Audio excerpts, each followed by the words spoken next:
ये बैज सिर्फ अधिकार नहीं, एक जिम्मेदारी है। आईपीएस अधिकारी सिया राठौड़ हर सुबह यूनिफॉर्म पहनते समय आईने में खुद से यही दोहराती थीं। 29 वर्षीय सिया देश की सबसे युवा आईपीएस अधिकारियों में से एक थीं, जिन्होंने कई अपराधियों को सलाखों के पीछे पहुंचाया था और महिला सुरक्षा के लिए तमाम योजनाएं चलाई थीं। लेकिन एक रात की घटना ने उनके जीवन को बदल दिया। सिया का तबादला उत्तर प्रदेश के एक छोटे से जिले शिवनगर में हुआ था। यह इलाका राजनीतिक दबाव, गुंडागर्दी और महिला विरोधी अपराधों के लिए कुख्यात था। सिया ने पदभार ग्रहण करते ही अपनी प्राथमिकता तय कर ली, महिलाओं के लिए सुरक्षित माहौल बनाना। उन्होंने रात में पेट्रोलिंग शुरू कराई, स्कूल कॉलेज के पास एंटी ईव टीजिंग स्क्वाड तैनात किए और महिला हेल्पलाइन को सक्रिय किया। कुछ ही महीनों में उनका नाम चर्चित हो गया। लोग उन्हें शेरनी मैडम कहकर बुलाने लगे। लेकिन जहां बदलाव होता है वहां विरोध भी होता है। स्थानीय राजनेता विक्रम ठाकुर, जो इलाके में अवैध खनन और तस्करी के लिए बदनाम था, सिया की कार्रवाई से बौखला गया था। उसके आदमी रोज पुलिस स्टेशन की निगरानी करते, अफसरों को धमकाते। एक रात जब सिया किसी केस की जांच से लौट रही थीं, उनकी गाड़ी को जंगल के रास्ते में रोका गया।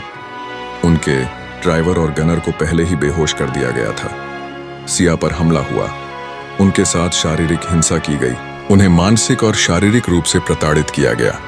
वे अचेत अवस्था में अगले दिन एक खेत में पाई गई।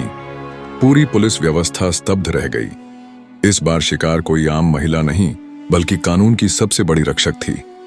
होश में आने के बाद सिया ने सबसे पहले यही कहा, मैं केस दर्ज कराऊंगी और जो भी दोषी है वो बचेगा नहीं। उन पर तरह तरह का दबाव डाला गया, राजनीतिक, सामाजिक, यहां तक कि परिवार से भी।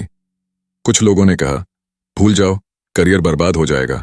लेकिन सिया ने जवाब दिया, अगर मैं चुप रही तो हर पीड़िता चुप रहेगी। उन्होंने एफआईआर दर्ज कराई, मेडिकल जांच करवाई और सीबीआई जांच की मांग की। जांच के दौरान पुलिस महकमे के ही कुछ अफसरों ने सहयोग नहीं किया। कई गवाह गायब कर दिए गए। मीडिया का एक वर्ग इस मामले को सम्मान की रक्षा से जोड़ने लगा। लेकिन सिया ने हार नहीं मानी।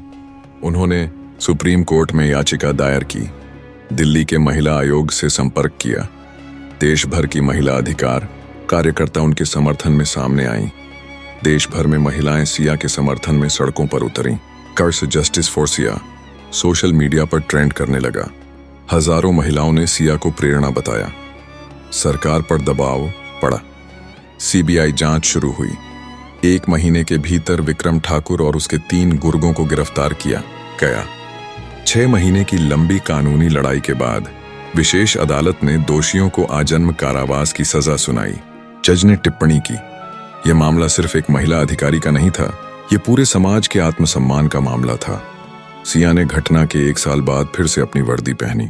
इस बार उनका बैज पहले से और भी चमक रहा था। वे दिल्ली में महिला अपराध शाखा की प्रमुख बनी। एक प्रेस कॉन्फ्रेंस में उन्होंने कहा, मेरे साथ जो हुआ वह कोई कलंक नहीं था, यह समाज के बीमार हिस्से का प्रतिबिंब था। लेकिन मैं टूटी नहीं, क्योंकि मैं जानती हूं हर बार न्याय देर से आता है, लेकिन आता जरूर है। सिया की कहानी सिर्फ एक पीड़िता की नहीं थी, वह एक योद्धा की थी।